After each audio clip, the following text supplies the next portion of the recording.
Euskal Autonomia Erkidegoko udal legean euskararen alorrean garatzen duen dekretuaren hainbat artikulu bertan behera utzi ditu Euskal Autonomia Erkidegoko Justizia Auzitegi Nagusiak. Vox alderdi ultraeskuindarrak 2020ko urtarrilean aurkeztutako helegitearen ebazpena da auzitegiak atzo kaleratu zuen epaia partzialki hobetsi duten epaiek. Arabako, Bizkaiko eta Gipuzkoako udalek euskararen normalizazioa bultzatzeko dauzkaten hainbat tresna baliogabetzen ditu epaiak hain zuzen ere, eta ondorioz mugatu egiten du udalek hizkuntza politika egiteko gaitasuna. Dekretu horretako hainbat eduki baliogabetzeko justifikazio nagusia gainera, hau da, epaiaren arabera udaletan euskara lehenesteak EAEko bi hizkuntza koofizialen artean, euskararen eta gaztelaniaren artean egon behar duen oreka haustea dakar eta ondorioz legez kanpokoa da. Bada aipatutako argudio hori oinarri hartuta, udal administrazioan euskara lehenestea helburu duten artikuluak baliogabetu egin ditu auzitegi nagusiak.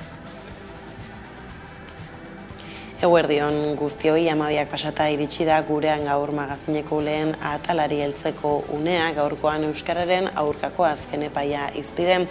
Izan ere atzoko udal legeak azken hilabeteetan hartu duen bigarren kolpea da. Hala, goiz honetan agerraldia egin du Euskal Herriko gehiengo sindikalak, beste hainbat eragile sozioekonomikorekin eta Euskalgintzaren Kontseiluarekin batera euskararen normalizazioaren aurkako erasoa salatu eta azaroaren lauan Bilbon egingo den manifestazioarekin bat egiteko.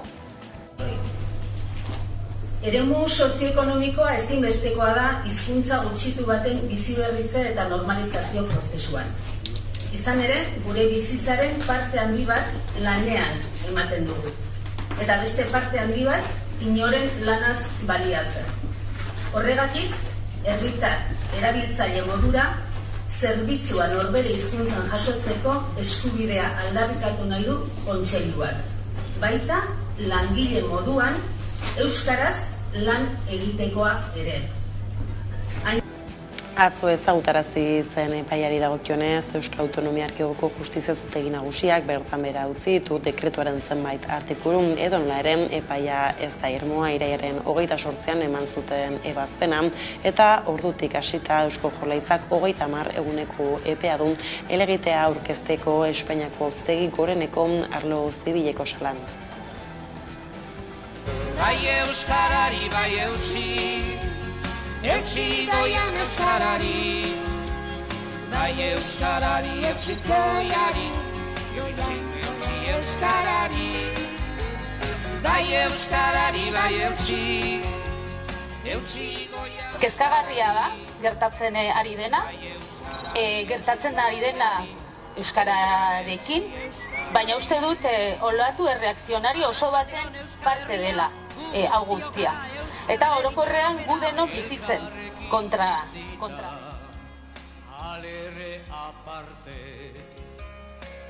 Uste dut Jaurlaritzak aurkeztu egin behar duela errekurtso hori Auzitegi Gorenaren aurrean.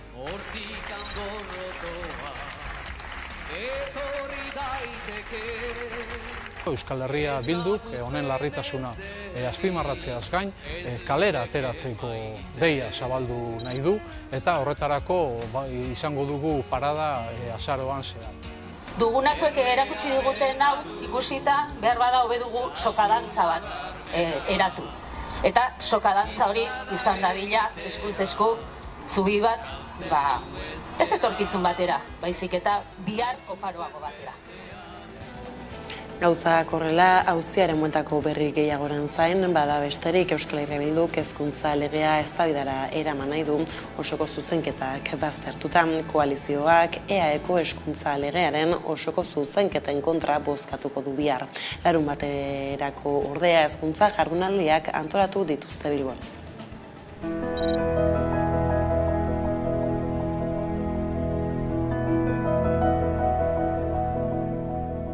Gidatuko gaituen lehenengo printzipioa izango da hezkuntza akordioarekiko leialtasunarena. Eta bigarren printzipioa perspektibarena.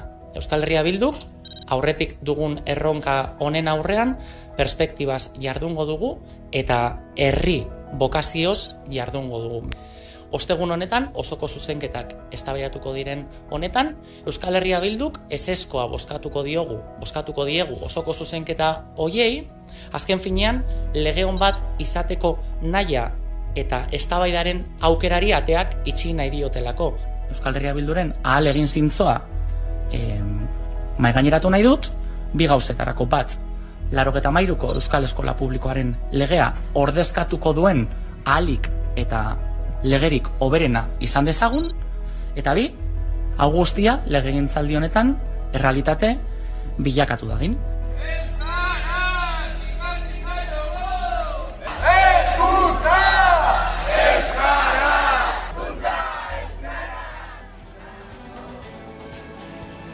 Ego Euskal Herrian 538.000 lagun daude pobrezia arriskuan, pobrezia desagerrarazteko nazioarteko egunean justua agerraldiak egin dituzte hainbat eragilek eta ohartarazi dute gizarte bat ez dela duina izango, haren zati bat pobre bizi bada.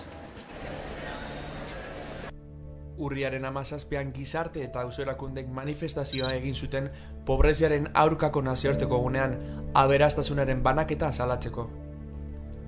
Pobreziari eta gizarte desberdintasunei buruzko 2022ko inkesten Eusko Jaurlaritzak adierazten du Euskal Autonomia Erkidegoko biztanleriaren herenak zailtasunak dituela oinarrizko premiak asetzeko. Nabarmentzekoa da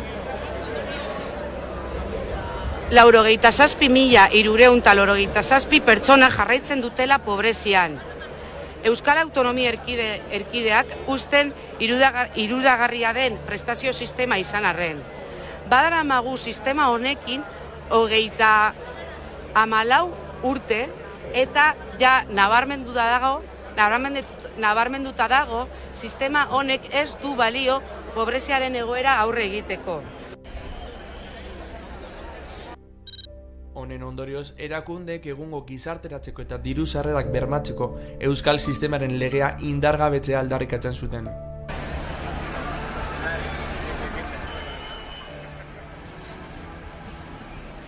Langatazkekin lotuta berriz, Elbarrien sektoreko langileak kriminalizatu nahi dituztela salatu du Labek Bilboko Justizia Jauregian, deklaratzera deitu dute gaudeko langile bat maiatzaren 9an itsas museumen gertatu zen liskarrarengatik. Elbarrien sektoreko langileak batu ziren atzo bertan borroka sindikala ez da delitua lelopean ikusi. Gaur izan dute lekua Bilboko epaitegietan gaude elkarteko behargina den Sergio Murillo eta Labeko ordezkariaren Cristian Ursankiren aitortzak.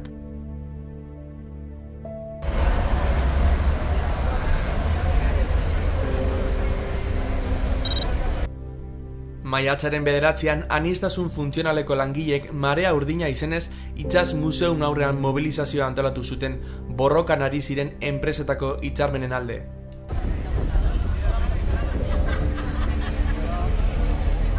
Zorionez badirudi ondo atera dela gaurkoa, kide batzuk batu izan gara eta Marea Urdina sortu zena honekin hitzarmenen inguruko borroken alde jarraituko duela aurrera, adierazi nahi dugu eta hori izango dela, eta borroka sindikala ez dela delitua, eta horrekin jarraituko dugula aurrera urte hauetan.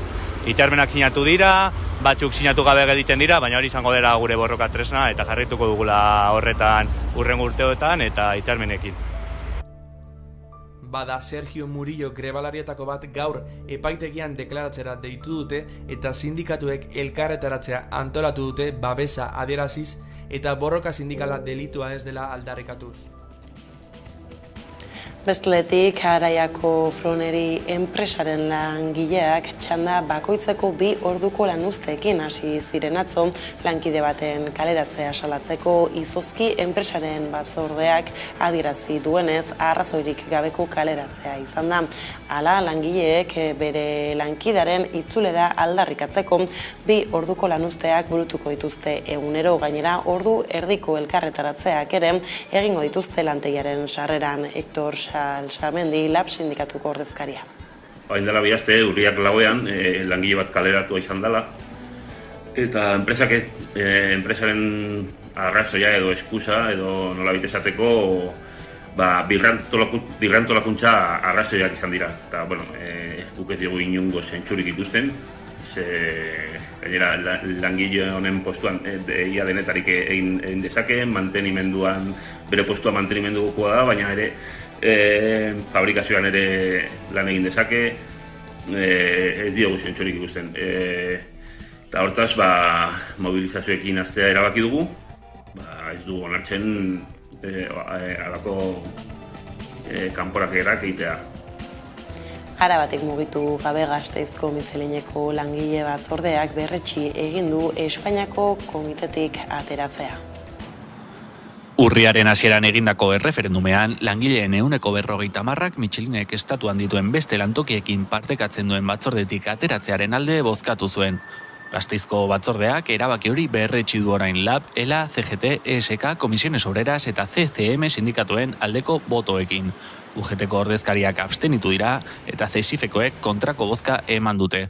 Batzordetik ateratzearen alde agertu ziren sindikatuek azken bi hauen jarrera kritikatu dute. Erreferenduma deitzerakoan emaitza loteslea izango zela adostu zutela azalduz. Gasteizko ordezkariek erabaki hau zentroarteko batzordera eramango dute orain, eta langileek hartutako erabakia errespetatuko dela espero dute. Lantokien arteko batzordetik ateratzeko prozesua osatzerakoan, Gasteizko langile batzordeak hurrengo hitzarmena bere kabuz negoziatzeko aukera izango du. Ordea Volkswagenek lan itunaren aurre akordioa ixtear du Comisiones Obrerasekin eta UGTrekin langileen gaixo agiri arruntak mutualitateari kentzeko prest azaldu da multinazionala urte batez. Aldiz ELAk eta LABek salatu dute agiria orokorkeriaz betea dela eta dena airean uzten duela. Igor Peñalver, ELA sindikatuko ordezkaria.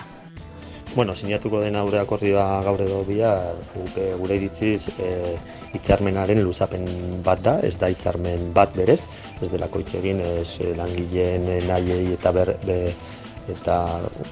nahiei buruz, eta horrek ekarri dugu bakarrik luzatzea, IPCA sartu da, eta beste gauza guztiak utzi dira airean gero negoziatzeko. Gure helburuak ez ditugu bete, ez da hitz egin ere, ez duelako zuzendaritzak eta UGTek eta Komisiones ere hitz egin nahi horri buruz, eta orduan guretzako eskasa da. Eta ekonomia arlotik politika arlora salto, Euskal Presoen etxeratzaren aldeko bandera eskuetan zuela, Irribarretxu ateratzen Jon Parot Euskal Presoa Baionako presondegitik ostiralean. Presondegitik atera zenetik urtebete iraganik, eskun muturreko elektronikoa kentzeko ordua zuen, kartzelan bertan ala baldintzapean aske gelditu da Baionako Euskal Preso ohia etxeratek jakinarazi duenez, baldintza zorrotzak bete beharko ditu urrengo 10 urteetan.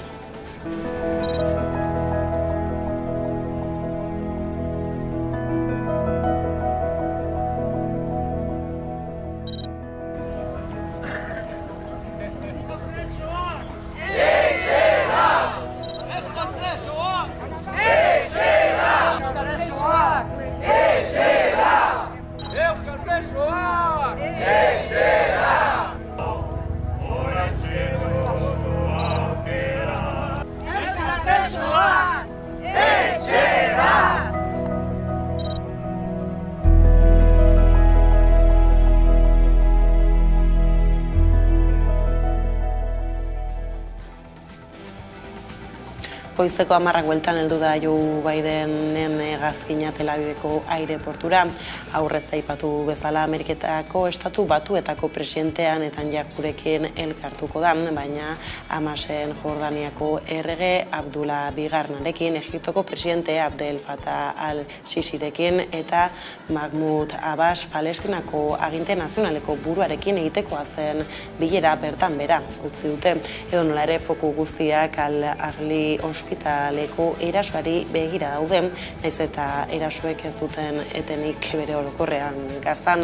Gaur goizean Israelgo armadak berriro eskatu diez errendaren iparraldeko biztanleei hegoaldera ihes egiteko. Palestinako feresten berri agentziak jakinarazi duenez gainera, beste bombardaketa batek gutxienez 37 lagun hil ditu Gaza iparraldean gaur gauean, baita ere bart gaueko erasoa gaitzesteko protesta jendetsuak izan dira hainbat herrialdetan. Israelgo armadak ordea erasoa jihad islamikoari egotzi nahian jarraitzen du.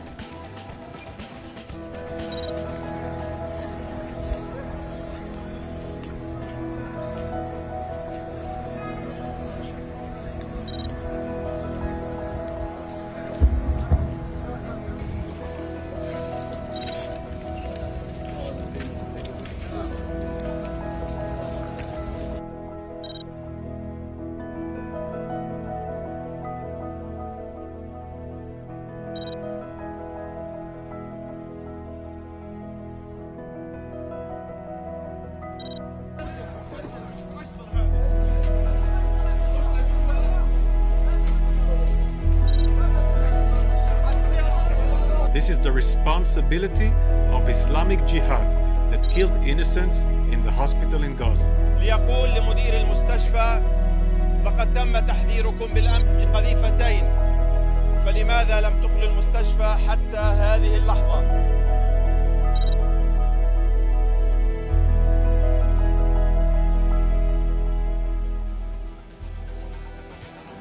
Egoera ala Gernika Palestina ekinaldi herritarrak manifestazio nazionalera deitu du larunbaterako Donostian Palestinari elkartasuna erakusteko. Deitzaileek jakinarazi dutenez, Gazako sarraskia gelditzeko eta konponbide politikoa eskatzeko egingo dute manifestazioa arratsaldeko 5:00 abiatuko da Antiguako tuneletik.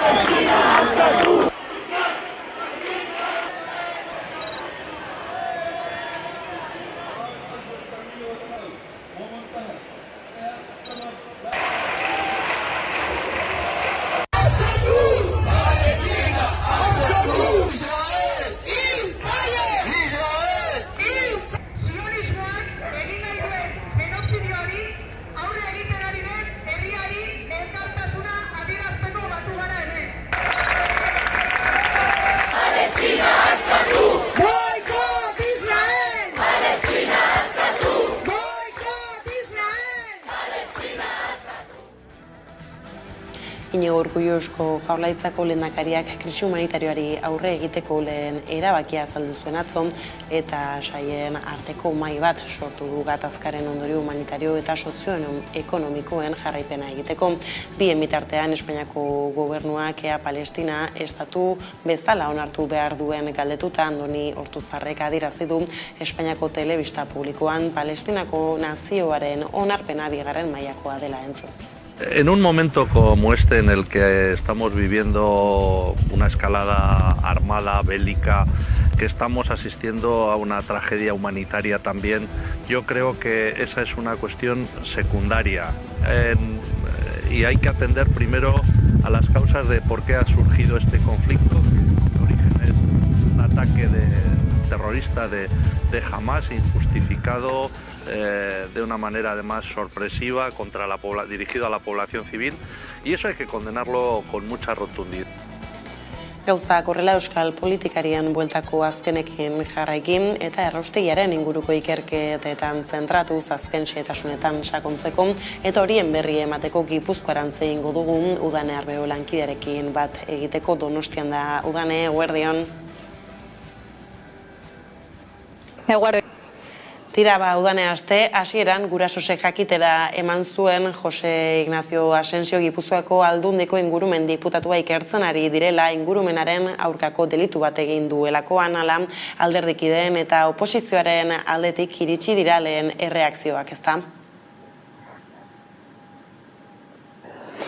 Bai, alaxe da Zubietako erraustegiaren kudeaketaren arira Jose Ignacio Asensio, Gipuzkoako jasangarritasuneko diputatu eta Gipuzkoako hondakinen kontsortzioko lehendakaria ikertzen ari dira, fiskaltza jarritako salaketa baten arira. Bi delitu leporatu dizkiote ingurumenaren aurkako delitua eta dokumentuak faltsutzea. Testuinguru honetan Idoia Mendia Eusko Jaurlaritzako bigarren lehendakariorde eta Asensioren alderdikideak Asensioren gestio bikaina defendatu du Radio Euskadin egindako elkarrizketa batean erabateko konfiantza agertu du Asensioren errugabeetasunean eta justizian. Aitzitik oposizioak eskatu du besteak beste Elkarrekin Gipuzkoak eta PPek Asensio azalpenak eman dizala arira Gipuzkoako batzar nagusietan eta era berean Elkarrekin Gipuzkoak gurasosi eskatu dio azkar joan dadila jasangarritasun batzordean beren jardueren inguruko azken xehetasunak ematera.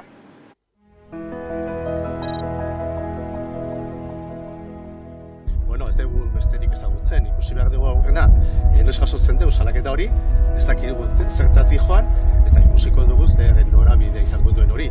Gurasoz, badakigu zeren baliabideen eta hori argitara zen posizioa egiteko batzar nagusiak daude.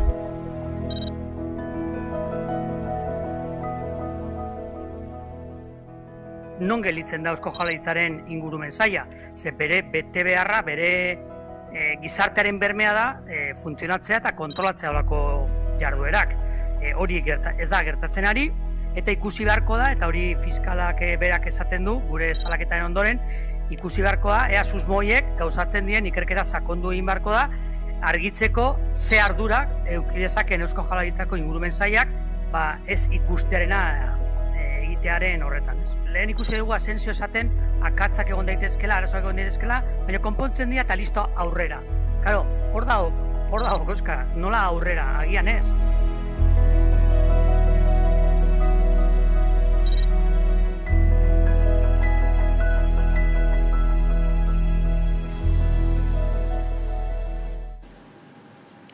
Horiek ala Asensio diputatu eta Gipuzkoako hondakinen kontsortzioko lehendakariak afera honen erdian lehen adierazpenak egin ditu eta esan du gurasosek 40 salaketa baino gehiago galdu dituela errauskailuen aurka. Zer gehiago esan du Dane? Bai, gurasosek orain arte epaitegitan izan duen ibilbideari erreparatuta erantzun du Jose Ignacio Asensio bera ikertuko duten albiste honi. Azpimarratu duzuk esan bezalaxe gurasosek 40 salaketa baino gehiago jarri dituela errauskailuaren edota Gipuzkoako hondakinen kontsortzioaren aurka eta denak galdu dituela eta oraingoan ere gauza bera gertatuko dela. Asensio atzo Zubietako instalazioen aurrean izan zen, bertan eman zituen lehen adierazpenak eta adierazi zuen lasai dagoela kudeaketa ikertzen ari badira ere. Gogoratu behar dugu 2020an jarri zela martxan instalazio hau eta ordutik hainbat matxura izan direla bertan. Hamaika telebistak Asensio hori egindako elkarrizketa batean adierazi zuen matxura horiek konpondu egiten direla, izan arren egongo direla aurrerago ere, baina horiek konpondu egiten direla eta Kito Gurasosek testuinguru honetan aipatu zuen hondakin arriskutsuak matxura horien bidez sortzen direla. Entzun dezagun Asensio. Kudeaketa bermatuta dago. Matxura gertatuko dira eta horrekin behar dena da, azkarre konpondu eta aurrera segi. Gauza korrela Joseba Belaustegi Gurasosek eta adierazi digu hasieratik gaizki jaio zen proiektua dela erraustegia gehituta pekatu horren ondorio dela orain bizitzen ari garena, ezta? Bai, alaxe da, egoera hau ikusita Gurasos elkarteko Joseba Belaustegi salatu urte hauetako guztietako akatsak estrukturalak, sistemikoak eta oso larriak direla eta nabarmendu erraustegiaren proiektua berriz birpentsatu beharko litzatekela eta herritarrek erabakitzeko aukera izan beharko luketela. Hasiera batetik gaizki hasi zen proiektua dela azpimarratu du Belaustegi berak eta hori horrela azpimarratu du auziari behin betiko irtenbide demokratikoa eman behar zaiola elkarrizketaren bidez, entzun dezagun. Hausnarketa bat egin beharko da, porque emandako akatzak orain arte estrukturalak, sistemikoak eta oso larriak dira. Orduan, proiektua berriro aztertzeko, berriro berpentsatzeko eta berriro erabakitzeko aukera gizarteak eta gizartearen ordezkariek eduki beharko lukete, hori izango litzateke logikoena. Baina hemen aurreritzi edo premisa politiko bat dago, ez aurrera eta hemen ez da diskutitzen zergatik.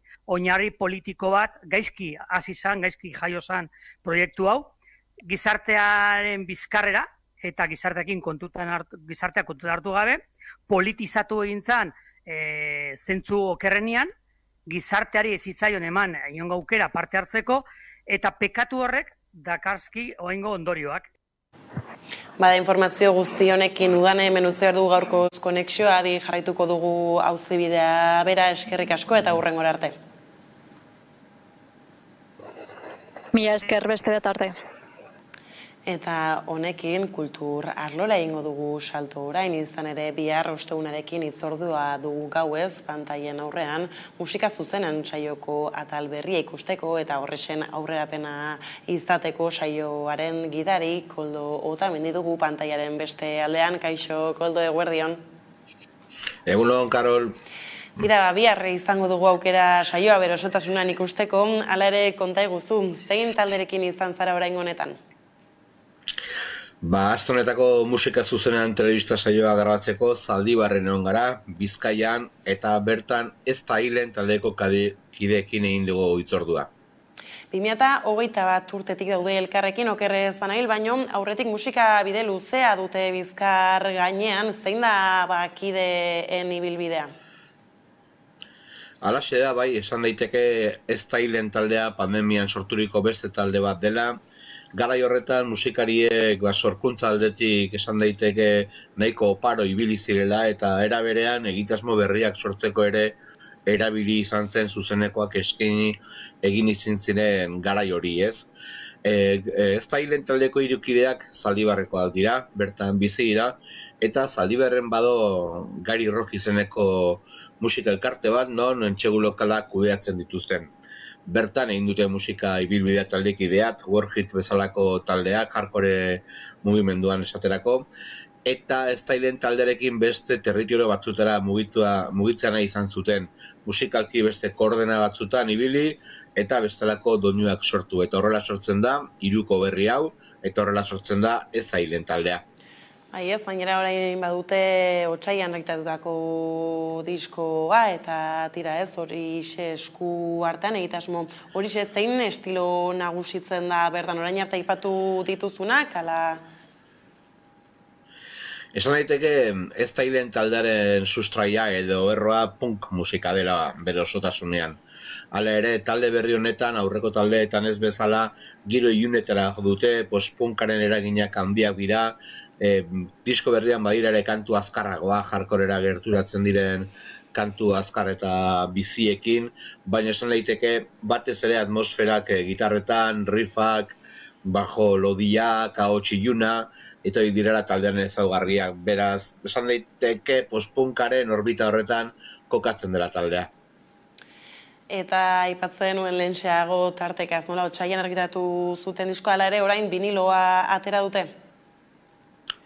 Bai, halaxe da, taldeak erabaki zuen urte hasieran diskoa zintzilikatzea sarean, Bandcamp gunean zintzilikatu zuten lana, eta orain urrian, iraila bukaeran iritsi da biniloa, ez?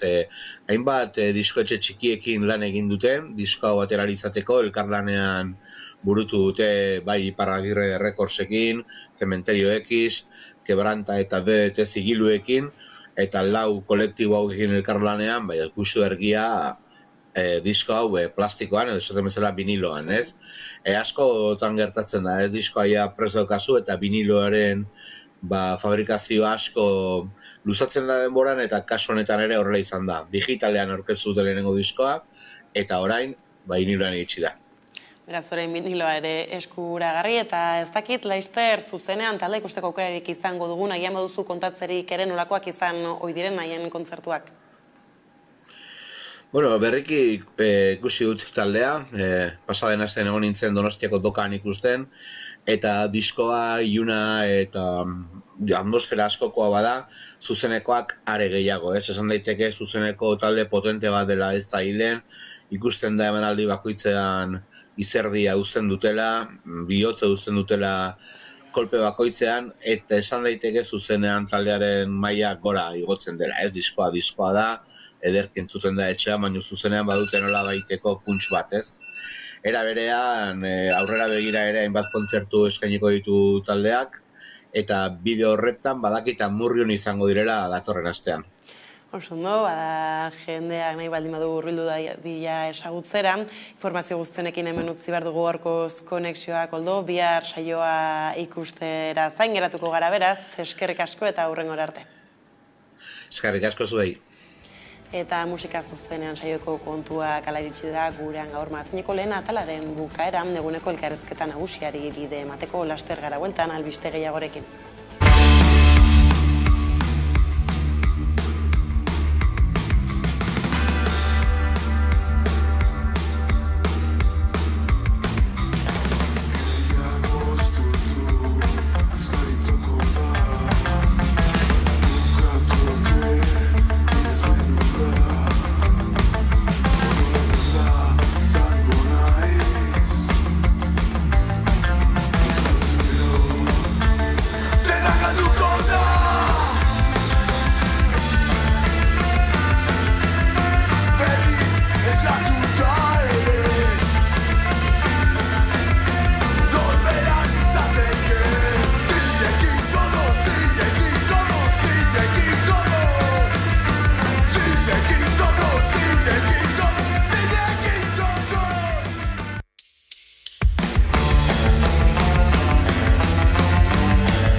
12:30 pasata iritsi da eguneko elkarrizketa nagusiari heltzeko unea.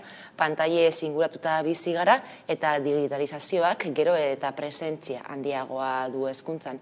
Hala horretaz kezkatuta duela 6 urte, hainbat Euskal Herriko hainbat gurasok, eragileek eta irakaslet hezkuntza libresale taldea sortu zuten, eta gai horri heltzeko gaurkoan gurekin dugu Txabi Perez, hezkuntza libresale taldeko kidea. Kaixo Txabi eta ongitorri. Kaixo, egunon.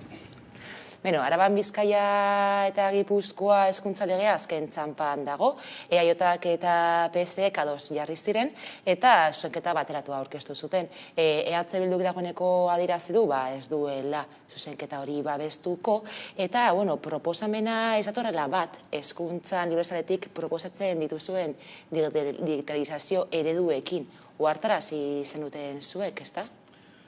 Egia esan, kostatzen zaigu jarraitzea Eusko Legebiltzaren gora berak, baina bai, jakin dugunaren arabera, printzipioz momentu honetan mai gainean dagoen akordio, PSOE eta PNVko akordio horretan, pixka bat aldaketarik ez da egon, bere garaian edo legea aurre proiektuan zegoen arekin digitalizazioaren esparruan behintzat. Orduan horrek esan edu, printzipioz guk hezkuntza batzordean aurkeztu genituen proposamenak edo, printzipioz horrez ez dira agertzen, ez dira islatzen.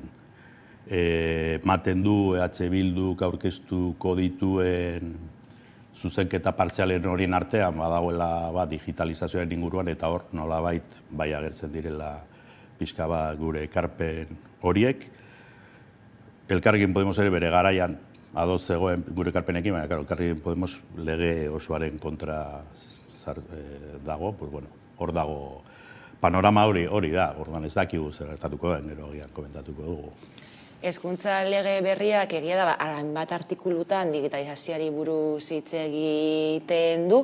Hala ere, adierazten duzuen bezala zuek, hezkuntza librezaletik artikulu horiek ez dute etorkizunik izango, edo ez dute eraginik izango. Zehazki, zer da zuek proposatzen duzuena? Egia esan, batzorde horretan gu proposamen guzti zehatzak aurkeztu genituen artikuluz artikulu, baina guztiak nolabait erantzuten zuten gu planteatzen ditugu hiru helduei. Lehenengo hildua da digitalizazioari buruz. Zein da, digitalizazioa da helburu bat edo da pedagogiarako erabil daiteke zerbait. Eta pixka bat, gure apostua da bigarren hau, digitalizazioa ezin dela berez helburu izan, digitalizatu egin behar da eskola ez. Pedagogian edo ikasketetan edo funtzionamenduan digitalizazioa erabiliko dugu, onuragarria den heinean eta benetan gure ikasleak eta irakasleak alduntze digitala aurkezten duten moduan. Orduan, pixka bat ikuspegia da gehiago artikulu kontratu baino. Ez da, txertatu behar da digitalizazioa, ez. Digitalizazioa da baliabide bat daukagula eskura, gaur egun, evidentemente, gure ikasketa prozesuak hobetzeko. Bigarren hildoa edo nolabait da alduntze digitala. Hitz egiten da askotan legean eta kalean. Gaitasun digital, ez, guk proposatzen edo rebindikatzen du nahi, alduntze digital. Alduntze digitala ez da bakarri jakitea egitea. Nola egiten da bideo bat, ez, jakin behar dugu, edo ikaslea jakin behar dugu, gizarte teknologiko berri honetan mugitzen ikasi behar dute, boterea edo egiten dutenaren gaineko konstientzia izan behar dute, modu etikoan, saiestu behar dituzte kontrolak, eta orduan alduntze digitala da pixka bat markoan agertzea gustatuko litzaiko. Kontua ez da, nola egiten ditugu testu bat ordenadore bidez, baizik eta benetan gizarte berri honetan, nola mugitzen garen, batez ere digitalizazioak harrapatzen gaituen bide soro honetan, ez? Begira orain datorrena inteligentzia artifizial, datorre guzti horiek. Orduan, aldundu behar ditugu ikaslea mundu berri horretan bizializateko. Eta hirugarren hildoa da nolako teknologiarekin digitalizatu. Hori, onartu da multinazionalek eta sistema egiten dituen gauza, baina horrek baldintzatu egin gaitu beste guztia. Hiru hildoak elkarlotuta daude. Orduan, gu teknologiaren aldetik, eta hau nahi genuen legean agertzea, hezkuntzan behintzat, desde luego, bultzatu behar direla, baliabide, berrerabilgarriak, auditagarriak, gardenak, eta azken finean, software librean oinarritzen diren protokoloak ez, bestela harrapatuta gaude, multinazionalek, gainera, orduan. Pixka bat hori zen hirugarren ildoa, eta elkarlotuta daude, azken finean, alduntzea da, zuk aukeratu alizatea zer erabiltzen duzun, alduntzea da jakitea benetan nola erabiltzen duzu hori pedagogia edo. Hiru oldi horietan gu zehaztu genituen, tira, hor daude eta mantenduko dira. Legea edo zen gauza esan da ere, hor dago erronka. Pixka bat, irakasleek, ikastetzeek, pixka bat lan egitea hildo hauetan, eta hori izango da gure lan aurrerantzean ere, saiatzea halako gauzak zabaltzen gizarte eta irakasleen artean. Hiru ildo nagusia aipatu dituzu, digitalizazio pedagogikoa, alduntze digitala eta nolakoa den teknologiaen digitalizazioa, ezta. Ekainean hezkuntza legeari 25 zuzenketa aurkeztu zenizkio zuen, eta ez dakite hezkuntza legeak hiru ildo horiektik helduta eta 25 zuzenketa horiei helduta zer biltzen dituen hezkuntza legeak edo adostakoak edo aintzat hartu dituzten zuen emendakinak. Ez hori da, hasieran pizkat esan dugu, lege proiektuaren aldetik ez da iaia aldaketarik egon, orduan printzipioz ez dago hartuta, ez daude hartuta. Orduan, pena bada, nik uste dut aukera bat izan da, beste herrialdetan bezala, multinazionale hori hasi zaie esaten aizu, onaino ailegatu zaete, guk aukera ona izan dugu hemen, esateko aizu, gure marko berriak, gure kontu handiz edo arreta handiz jarri behar dugu, zer erabiltzen dugun, eta, ematen du, ez dela egingo, ez dakigu, gero komentatuko, ez dakit beste zuzenketa batzuk onartuko diren, banan-banako zuzenketak, baina momentu honetan ematen du, ez, baina. Orduan badirudi, legeak ez dituela aldaketarik ekarriko, ez da? Bai, hori da, nik aurre ikusten duana da, digitalizazio esparrutan lege honek ez duela ekarpenik egiten, gauza orokorra daude, danos ados gaude, erabili behar direla gauzak, baina ez du markatzen, ez du marko zehatzago jartzen, orduan, oso irekia gelditzen da, eta agian, hori ere irakurketa bada, agian hori, oraindik jarraitzen du lehengo parametroetan,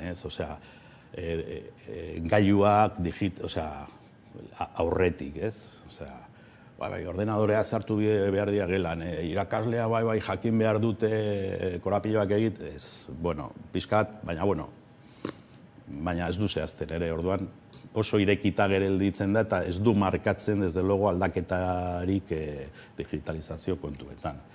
Ildo nagusien artean, aipatu duzu lehen, ezinbestekoa dela nolakoa izan behar duen teknologiaren erabilera ez, digitalizazioan, eta zuek software librea ezinbestekotzat jotzen duzue, izan ere egun Google eta Microsoft bezalako teknologiak edo nagusi dira eskoletan, eta azkenean Google zein Microsoft enpresa pribatuen menpe daude. Bai, izan ere hori hezkuntza librezale talde hau honengatik sortu zen, nolabait, ez? Bai gurasoak, irakasleak, eragileak hori software libre mutzen zen jendea, ikusten genuen, urtea ziren, baina, erabaz sartuta zeudela gure ikastetxetan teknologia edo enpresa horien produktuak, eta gero eta arautuago, eta ez zegoen jaia aukerarik hortik ateratzeko orduan, kezka horren aurrean, pizka bat hasi ginen biltzen, ikusita gainera ez bakarrik software bera, baizik eta ikasleen gure seme alaben datuak enpresa horien esku gelditzen zirela, eta orduan, kezka horren inguruan ere, bildu ginen hori librezale taldean, eta hainbat ekimenak inditugu, eta klaro, lehen aipatu ditudan hildu horiek erantzuteko, hori, gu baituta ikusten genituen ikasleak hor, Google Chrome, el otro, no sé qué, no sé cuántos, eta kontua eta bestean. Eta hortik ateratzeko, benetan, pentsatzen baduzu, alduntze digitala behar duzula, teknologia jartzea pedagogiaren menpez alderantziz. Osea, hau daukazunez egin behar duzu, burujabetza teknologikoa, zuk erabakitzea zer erabiltzen duzun, zer eramaten duzuen etxera, batzutan, erabiltzen duten teknologia ikastetxetan, etxean ezin da parte batu. Orduan, gure hildo horien proposatzen ditugun ideiei erantzuna argi dago, software libre oinarritutako tresna dira, argi dago, orduan horregatik, ez da besterik, benetan euskara erabilerari buruz. Orain, egia esan, enpresa hauen Microsoft eta Google ikusita panorama, euskara nahikotxo sartu dute, baina haien menpe daude, bihar nekatzen baldin badira, orduan, software libreak ere, albidetzen du beti, produktu guztiak euskaraz izateko, eta orduan, pixka bat argi ikusten dugu, egoera horri aurre egiteko bidea dela software libreen oinarritutako tresnak eta sistemak erabiltzea. Gainera, adibideak baditugu, adibidez Donibane Lohitzuneko ikastolan Linux euskaraz, aurrentzat erabiltzen dute txiki Linux sistemaren berezitasuna, Googleekin alderatuta, ez dakit zer nolako onurak dituen software libre honek? Bueno, kasu honetan, nik ezagutzen dut oso zehazki, baina dakidanagatik, hori Etxebarrigango irakaslea bultzatuta. Lehenengo burura etortzen zetan lehenengo gauza izan zela, haiek lehenengo jarri zuten, hasi ziren pentsatzen. Osea, hausnarketa bat. Hori da batzutan gertatu ez dena. Etorri zaigu dana, tsunamio bat bezala. Eta hauek esan zuten. Zeri ziren, hasiko gara, zer behar dugu, zertarako. Orduan, haiek egin duten ibilbidea, niretzat, lehenengo eta behin da, adibide hon bat hori alduntze digitalarena, hausnarteak eta erabaki hartu zituzten. Eta erabaki horietan, orduan, zer lortu zuten, esan zuten, ordenadorea berrera biltzea lehen ez dut aipatu. Hemen, hartzen dira ordenadorea, zarkituta daude, nola. Haiek konturatu bat zekiten, gainera laguntza izan zuten elkartenek, Bilboko elkartea eskuntzan ere mugitzen direla eta batez ere ordenadoreak berrera biltzen, orduan, lehenengo pentsatu zuten, ordenadore zaharrak berrera biliko ditu, ez ditugu ordenadore berriak erosiko. Bigarrenez, ordenadoriari benetan gure beharretara egokitzeko, bai sistema eragilea, baina bakarri sistema eragilea, ze programak erabiliko ditugu, zertarako eta bar. Eta orduan, mugimendu horretan, elkartenetekoekin bazuten garatua txiki Linux, eta haiek lankidetzan, lortu dituzte ordenadore zaharrak berrera biltzen dituzte, eta gainera, txiki Linux eta Xilaba gainera izena jarri diote izen berezia haiengatik, edo haiek erabiliko dutelako iparraldean, orduan sortu dute ordenadore horietan oso ondo funtzionatzeko Linux banaketa bat, gainera eskuntzarako programa egokia dituztenak, eta orduan gainera, irakur daitekenez haiek esaten dutena, gainera hori egitean ez bakarrik geletako ordenadoretan, edo zein gurazto, familia, beste ordenadoretena, software berbera erabildezake, etxean ere zabaltzeko, eta orduan, ari dira eta saiatzen ari dira gainera, bere eskola hortatik ere haratago proiektu honen inguruan lan egitean. Orduan, kasunetan da, adibide konkretu bat, bai. Google nagusi izan arren, bestelako aukerak badaude. Donibane Lohitzuneko adibide bat da, baina beste hainbat adibide baditugu gurean, Euskal Herrian. Kasu, Donostiako Antiguo Luberri eskolan, Luberri sistema eragile propioa garatu baitute, eta dagoeneko gainera zenbait eskoletara zabalduta dago. Beraz, esan genezake, bestelako aukerak badaudela, ez da? Bai, kasu honetan, urteak daramatzate Irun inguruan batez ere, ekimen honekin. Hauek ere, instituto hauetan ere alako hausnarketa egin zuten, eta ez dugu nahi departamentuak hezkuntza zaila bidaltzen dizkigute Microsoftekoa edo Googleeko zerak, nahi dugu ere gure programak euskaraz, modu librean, etxera eramateko beste ordenadoretan, eta sortu zuten ere, antzeko parezido, hori Luberri banaketa. Eta gero hainbat ikastetxetan. Luberri banaketa horretan bere garaian zeukan ezaugarria zen integratu zitekela departamentuak zeukan azpiegiturekin. Baina Luberri ere pentsatuta dago hezkuntzarako, agertzen diren programak egokia dira hezkuntzarako, eta nahiko zabalduta dago. Inkluso egon dira, beste institutuetan, beste, Linuxekin banaketak egitea nahiko erreza da, badaude esperientzia gehiago, agian ez dira integralak, edo ez dira horren beste zabaldu. Inkluso orain, badago, bidean dago, lehen esan dugu txiki Linux, Xilaba eta Luberri oinarri berbera daute eta agian etorkizun batean nolabait bat egingo dute edo bata pixka bat aurre lehen hezkuntzarako, bestea bigarren hezkuntzarako, baina oinarri teknologiko antzekoa dira eta oinarri filosofikoak antzekoa dituzte. Por cierto, aprobetxatuko dut, esateko datorren zapatu honetan, hemen Zazpikaleetan Bilbon, egingo da instalazio parti eta pixka bat, bai bi banaketa hauek nola instalatzen diren zer esan nahi duten egingo dela. Ordan nahi baldin baduzue hurbildu, labur.eus/instalparty eta aukera izango duzue hau ezagutzeko eta gainera etxera eramateko ordenadore berpiztu bat, oso diru gutxitan. Erabiltzenari, kasu honetan erabiliko ditugu, departamentua bere garaian eskola 2.0 erabilitako ordenadoreak. Berreskuratzen ari gara, pixka bat hardware hobetu eta instalatzen dira alako banaketak oso ondo funtzionatzen dute. Orduan, argi gelditzen da, bestelako aukerak badaudela, hala ere hori posible egiteko borondate politikoa ezinbestekoa bada, eta Jaurlaritzak iaz Google Cloud EMEA Limited enpresarekin sinatu zuen 4 urterako lankidetza hitzarmena. Orduan hitzarmen horrekin, software librearen aldeko apustua edo albo batera gelditzen dela esan genezake?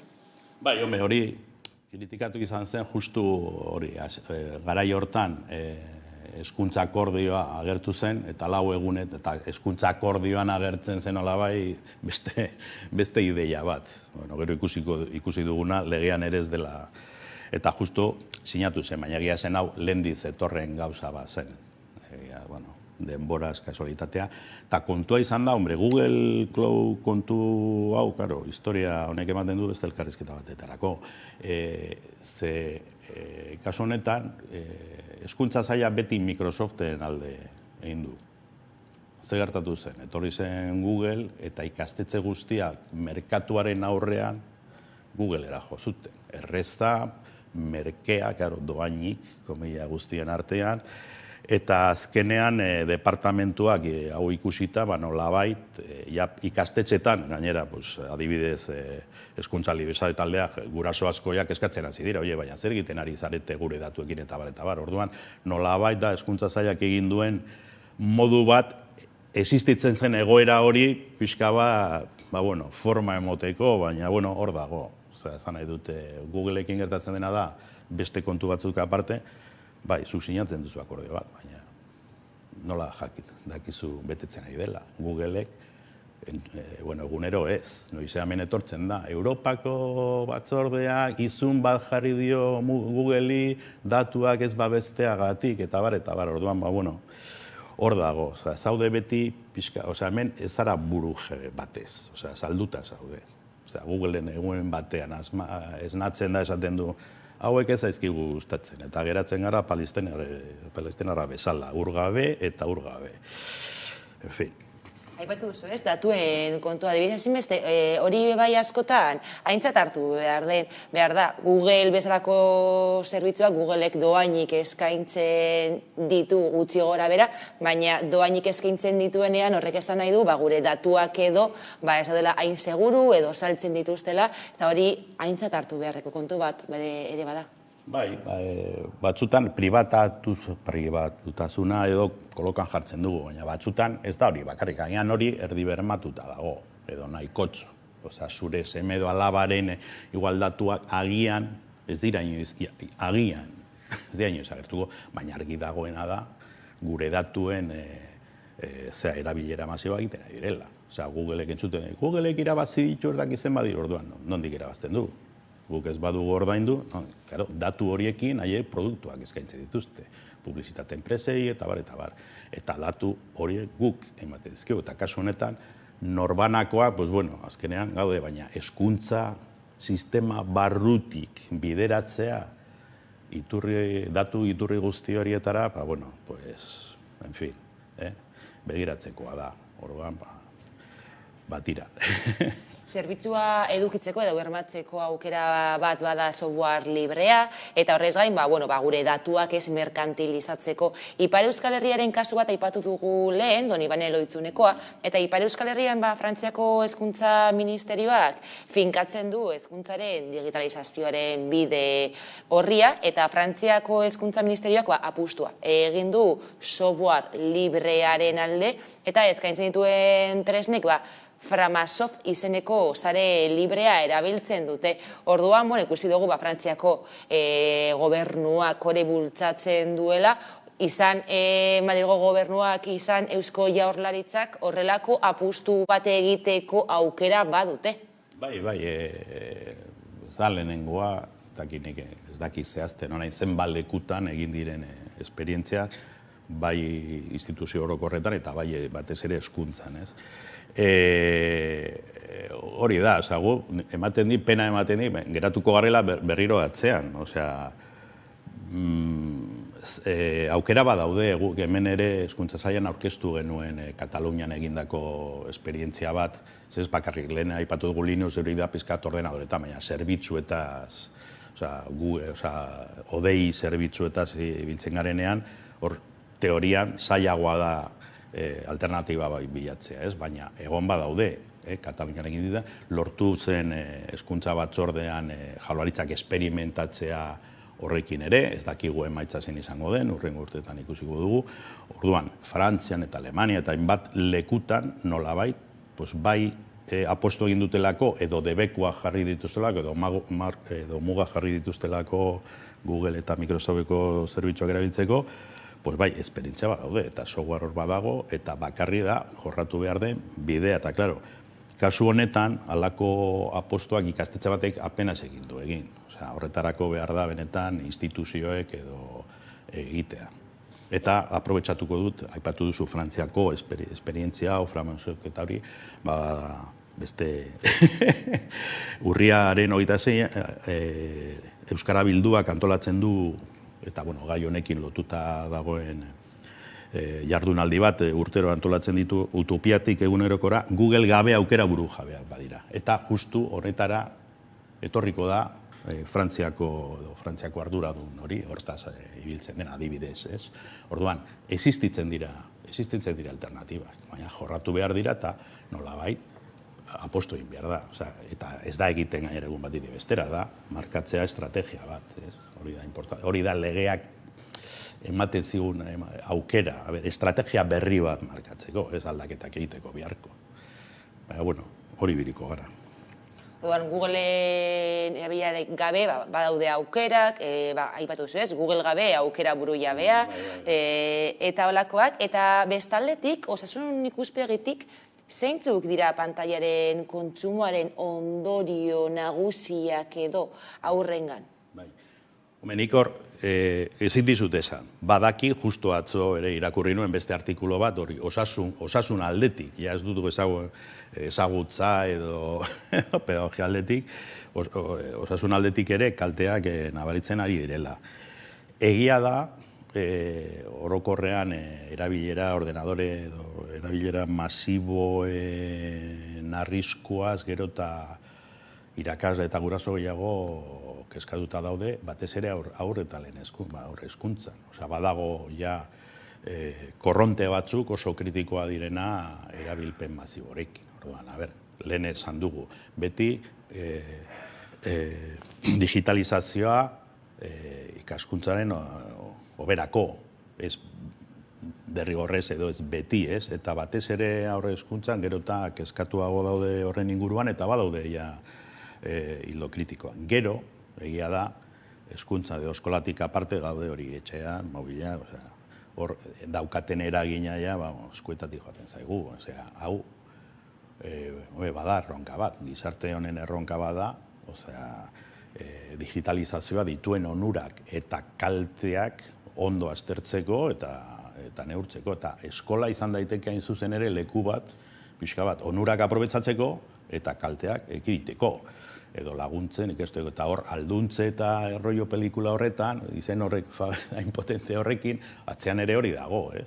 Osa, zuk irakasten baduzu, irakasten, edo lortzen baduzu ikaslea jakitean noiz utzi behar dute mobila honetarako bai, honetarako ez, eta bar, ze dano gaude rapatuta. Osea, bai umeak eta bai helduak. Osea, pixka bat hau etorri zaigu, 15 urtetan. Eta gaude, korronte batean sartuta, eta oain ohartzen ari gara, agian flotagailua behar ditugula, agian atxeden bat behar dugula, eta agian gehiago hausnartu behar dugula honen erabilera. Orduan, pixka bat hezkuntza libre nahi duena da, beste gauzen artean, gauzak jarraitu beharrean dauden moduan, bigarren pentsakera bat eman diezaguten, eta batez ere hezkuntza munduan. Digitalizazioak baditu onurak eta baita albo ondorioak ere, eta zehazki digitalizazioak ondorio pedagogikoak baditu, eta bestalde horrez gain, gaur egun batez ere Google erabiltzen den honetan multinazionalen produktuetara ohitzea eragin aldu, ez? Agian arazo hori eduki dezakete aurrek. Bai, hori argi dago, hori izan zen lehenengo kontua. Garai batean, hemen, dana zen Microsoft, Word, Windows, hortik ez genekien beste gauzarik existitzen zenik ere ez, eta baina ematen du batez ere telefonon bidez, Android eta horren bidez, eta ikastetxetan ere kasu honetan, Google Cloud eta horien bidez, ematen du ez dagoela besterik, baina bueno, eta erabilgarria dira, baina bueno, ikasi behar dugu hori horren atzean ze problema sortzen diren, ez? Baina bueno, hau da, errestasuna edo ez da beti onena. Hemen ez dugu beti erabiltzen dugu McDonald'sen ekipoa, bai. Erosoa da McDonald's batera jutia. Baina eguneko menua McDonald'sen gainean antolatzen baduzu, ze kalteak ekarriko dituen horrek ez. Hemen kausa, bera, danok erabiltzen dugu Google eta Google Show, eta baina erosoa da, baina eske kontua ez da erosotasuna. Guk hezkuntzan ez dugu bilatzen erosotasuna, bilatzen dugu benetan pertsona berria sortzea. Eta gainera, batez ere erabiltzen jakingo dute, baina gizarte berri digitalizatu berri honetan aldatu dira jendeak harremanak egiteko modua, eta eta hortan, bai etikoki, bai funtzionamenduaz, badugu lana, ordenadoreaz aparte. Nire ustez digitalizazioa hezkuntzan batzutan egin behar da ordenadori gabe. Nartu, pentsatu, zertako, zer da erabiltzen duzuna, danok egiten dugunean irakorri duzu erabilera baldintzak, eta danok jartzen dugu bai, eta ez dugu inoiz erakorri. Hori landu egin behar da. Eta, hortan badago lana. Badago lan handia orduan hezkuntzan, eta, zuek software libreen aldeko apustu argia egiten duzu, eskerrik asko gaur gurean izateagatik, Xabi Perez, hezkuntzan librezale taldeko kidea, eta gako guzti hauek azaltzeagatik. Eskerrik asko eta hurrengo arte. Bai, zuei. Eta orain tarte bat, eta jarraian itzuliko gara solasaldiarekin, orain arte. Hamaika Telebistak web orri berria du. Aktualitatea, saioak, podcastak, programazioa eta gehiago aurkituko duzu bertan. Unean, uneko edukiak zuzenean edo nahieran nahi duzuenean. Edozein tokitatik Hamaika Telebista denon eskura, mugikorrean eta ordenagailuan. Etengabean eguneratzen den informazioa. Hemen hamaika.eusen.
Ordu batak pasata iritsi da sozialdiari ekiteko unea, eta hartarako gaurkoan gurekin ditugu Carmelo Landa eta Fermi Rubiralta, kaixo bioi, eta ongi etorri.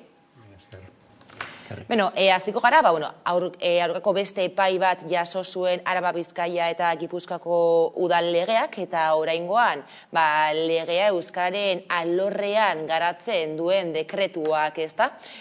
Kontseiluak adierazi duenez, larritasun handiko epaia da hori, sententzia horrek ukatu egiten baititu euskararen normalizazioen aldeko politika publikoak behar direnik edo egingarri direnik.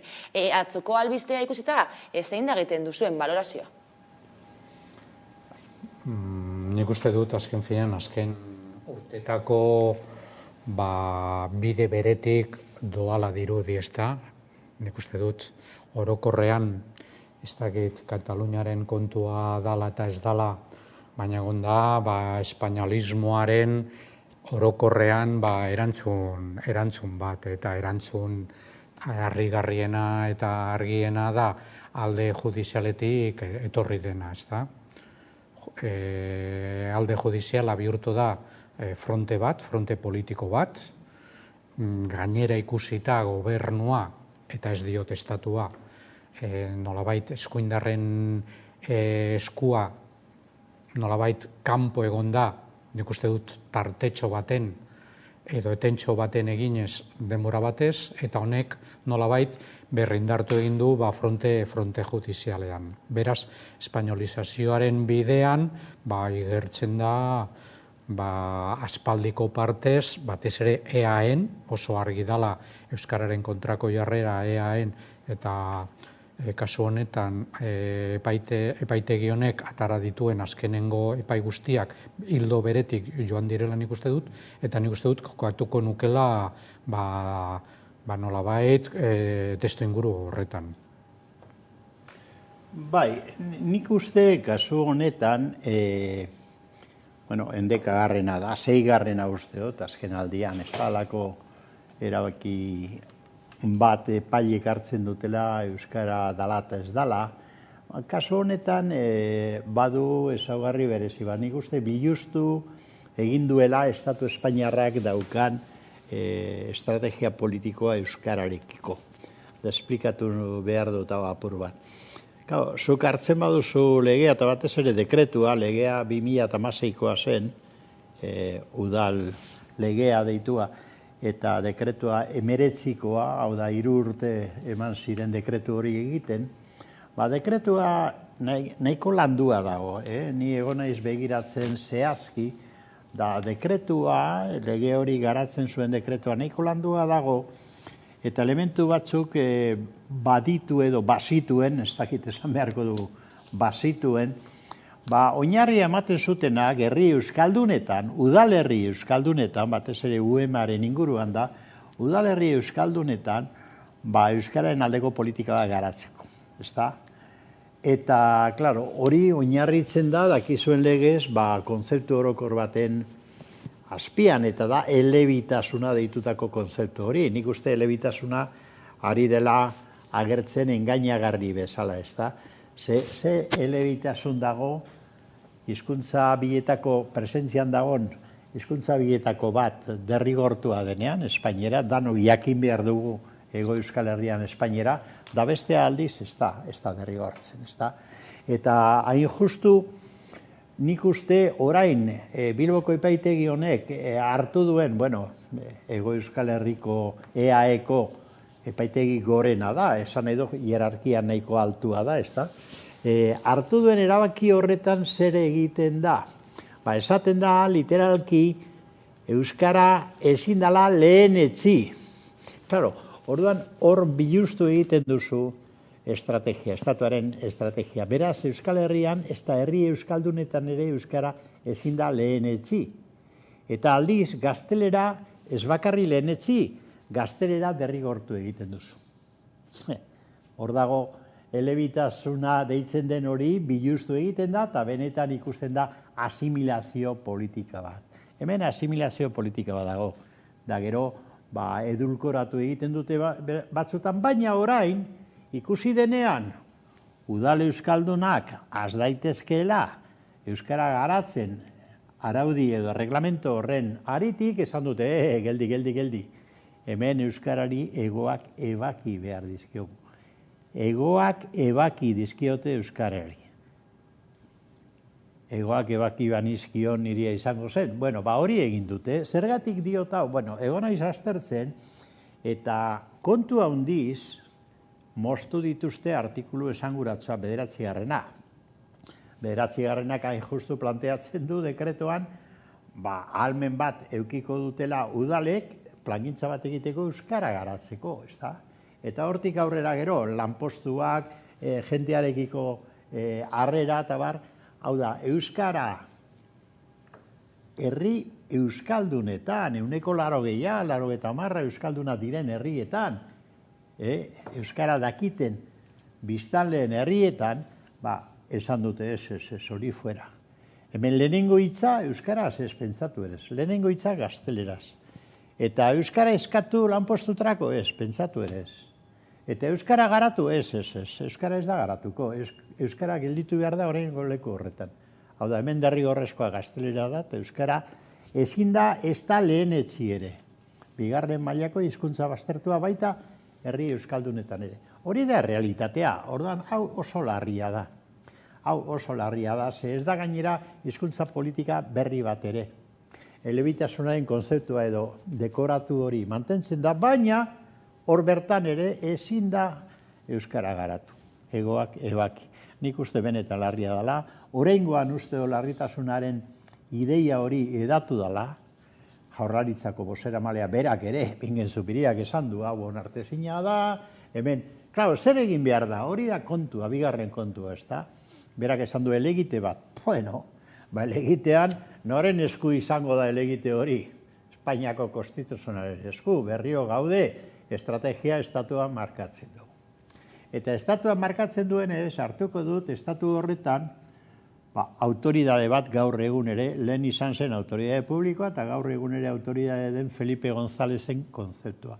Felipe Gonzálezek oraintzu esan du, baina nola hasiko zara negoziatzen extinzio bidean dauden Katalunia eta bezalako herriekin. Hau da, hori da ikuspuntua. Espainiar estatua nahi gaitu katalanak eta euskalduna bestea beste, extinzio bidean kokatu, da beraiek uste dute, eta nik uste arrazoiak badituzte hori pentsatzeko, oraingo politika honekin euskara katalana extinzio bidean egon daitezkela. Euskara errezago katalana baino. Orduan, hori da daukaguna, izan gaitezen realistak analiziak oso larria da, benetan larria da. Eta elegite bat egitea ez da nahikoa. Hemen mobilizazio maila indartu behar da, eta praktika, euskararen aldeko praktika herririk herri indartu behar dugu. Mobilizazioak aipatu dituzu, tamalez epai hau ez da kasu isolatu bat, euskararen kontrako oldarraldi judizial bat eman da, eta horren aurka kontseiluak azaren laurako manifestazioa deitu du eta kaleak hartzeko deia egin du. Gainera gaurkoan kontseiluak agerraldia egin du eta bertan parte hartu dute manifestazioan bat egingo duten sindikatuek besteak beste. Korte bate adierazpen batzuk entzungo ditugu eta orain jarraituko dugu gaiarekin. Eremu sozioekonomikoa ezinbestekoa da hizkuntza gutxitu baten biziberritze eta normalizazio prozesuan. Izan ere, gure bizitzaren parte handi bat lanean ematen dugu. Eta beste parte handi bat inoren lanaz baliatzen. Horregatik, herritar erabiltzaile modura, zerbitzua norbere hizkuntzan jasotzeko eskubidea aldarrikatu nahi du kontseiluak. Baita, langile moduan, euskaraz lan egitekoa ere. Aipatu du Idurre Eskizabelek ez da, zerbitzua euskaraz jasotzeko eskubidea, zein langilea zaren heinean euskaraz egiteko eskubide hori edukitzea. Lehen Carmelo aipatu duzu, epailegia da ez dela irmoa, eta Eusko Jaurlaritzak iragarri duela, elegite bat jarriko duela, baina azkenean azken erabakia Espainiako Auzitegi Konstituzionalak hartuko du, eta, ez dakit, investiduratarian egonda, ez dakit zer negoziatzeko aukerarik edo eduki dezaketen alderdiek egungo egoera ikusita?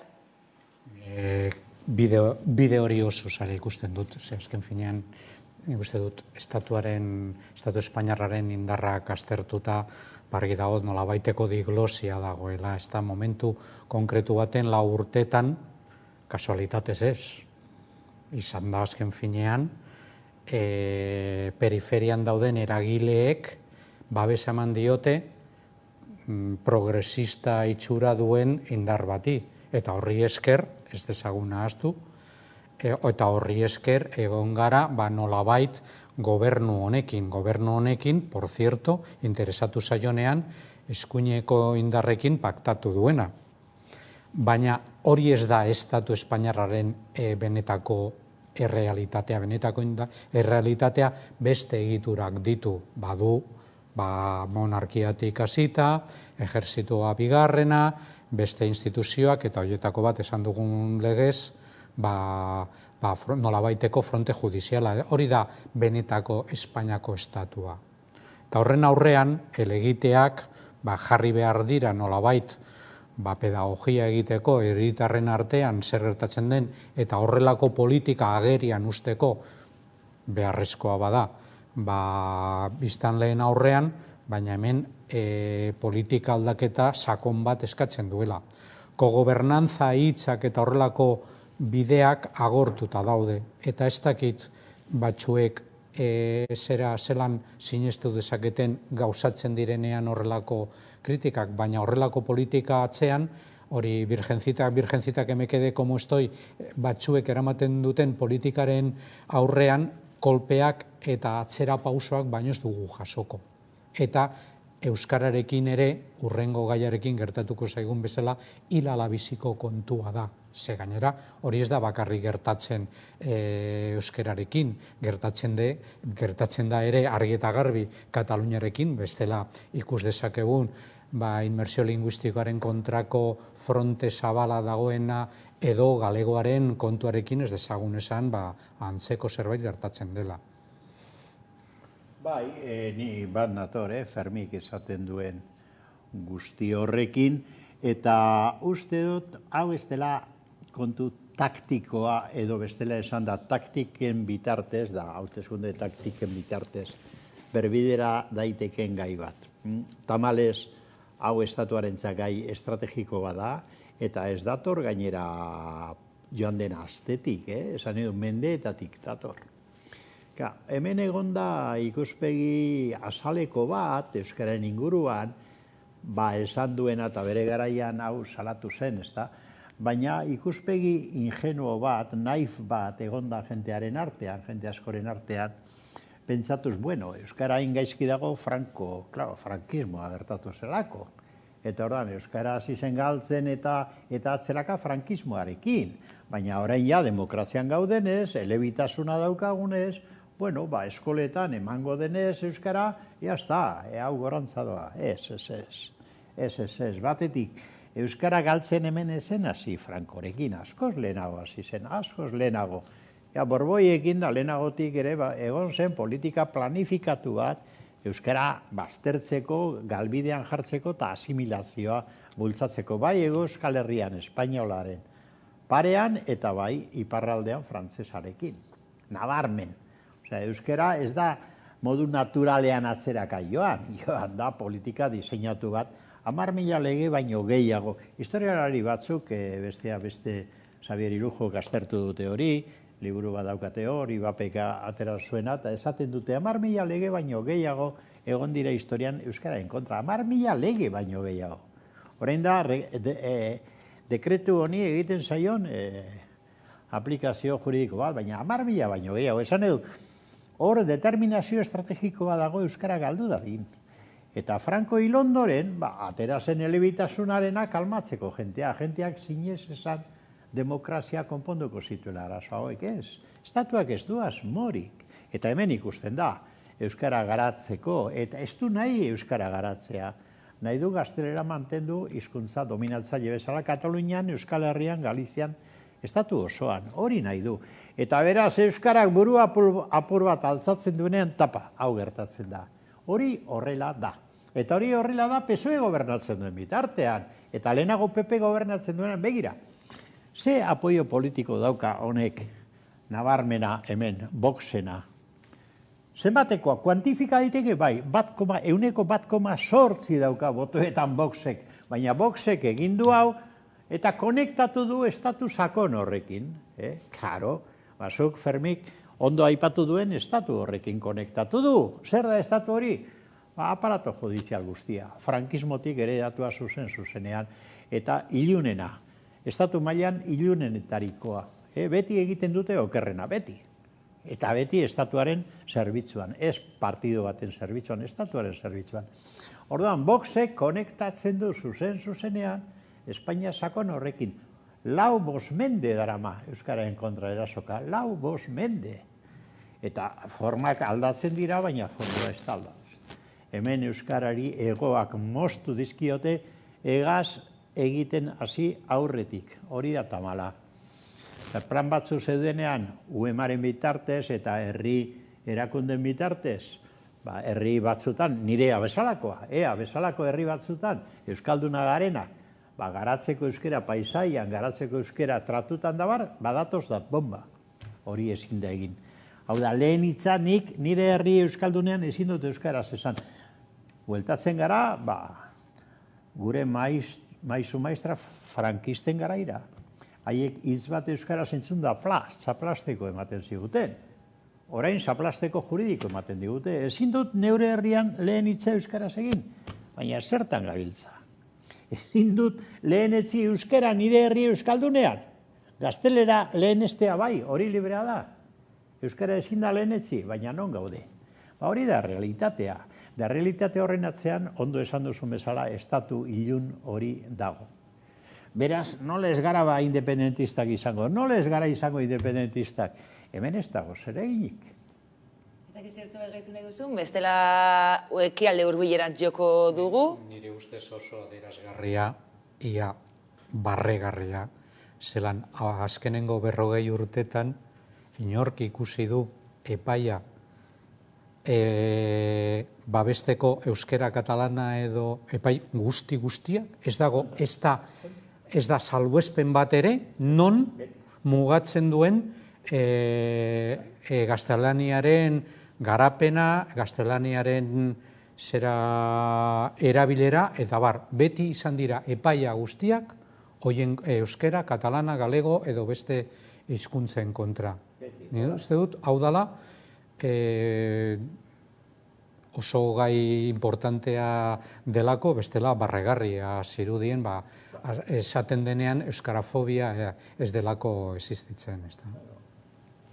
Ekialde hurbilera joko dugu orain, izan ere, Israelek Gazako ospitale bat erasotu du, protesta jendetsuak izan dira bart gauean, hainbat herrialdetan, eta Gazako osasun ministerioaren arabera 500 baino gehiago dira hildakoak ospitalearen eraso horretan. Israeleko armadak ordea, erasoa jihad islamikoari egotzi nahian jarraitzen du. John Biden bertan da, Israelen da dagoeneko, eta heldu berritan, egindako adierazpenetan, Israelen bertsioa defendatu du Bidenek, eta horrez gain, bertan bera utzi ditu presidenteak Jordaniako, Egiptoko eta Palestinako aginte nazionaleko gobernuarekin egitekoak zituen bilera horiek. Egia da egoera komplikatua dela, baina gurera ekarriko dugu gaiari heltzeko, izan ere atzokoan Inigo Urkulluk krisi humanitarioari aurre egiteko lehen erabakia azaldu zuen atzoko egunean, eta zaien arteko mahai bat sortu du gatazkaren ondorio humanitario eta sozioekonomikoen jarraipena egiteko. Hau gertatu da gatazka hasi edo erasoak hasi eta ez dakizen bat egunera. Baina bien bitartean aipatzekoa, Espainiako gobernuak ea Palestina estatu bezala onartu behar duen galdetuta, Andoni Ortuzarrek adirazi zuen Espainiako telebista publikoan Palestinako nazioaren onarpena 2. mailako kontu bat dela. Ortuzarren adirazpenak entzungo ditugu eta orain egingo du balorazioa.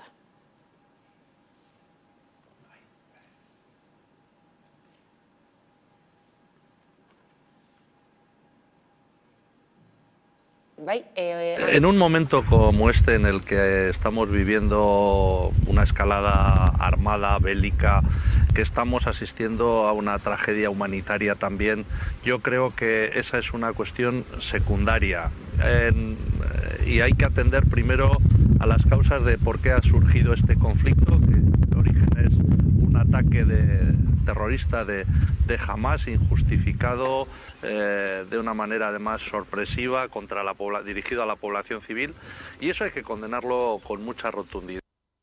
Bueno, Ortuzarrek berak Hamasen erasoa gaitzetsi du, adierazi du Palestinako nazioen onarpena bigarren mailako kontu bat dela. John Bidenek dagoeneko Israelen bertsioa babestu du ospitalearen erasoaren inguruan. Ikusteke dago zer esango duten nazioarteko ordezkariek, baina batetik eskatuko dizuet Ortuzarren adierazpenen balorazioa eta apur bat egoeraren irakurketa. Niri gauza batzuk barrigarriak egiten zaizkit. Lehenengoa, un ataque sorpresibo.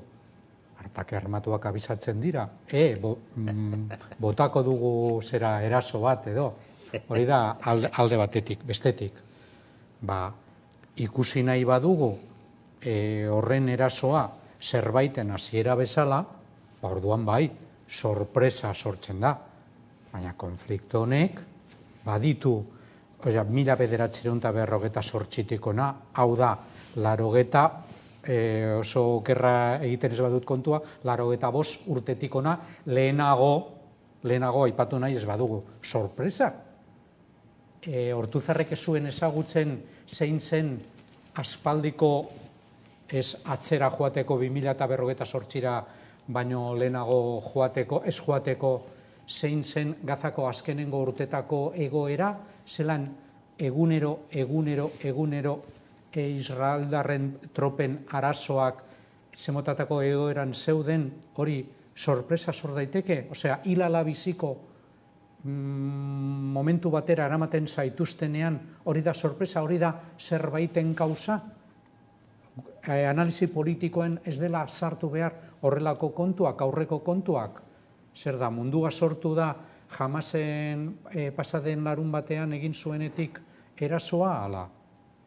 Hori alde batetik. Niretzat harrigarriena da, zoritxarrez diot, ikusteko askoren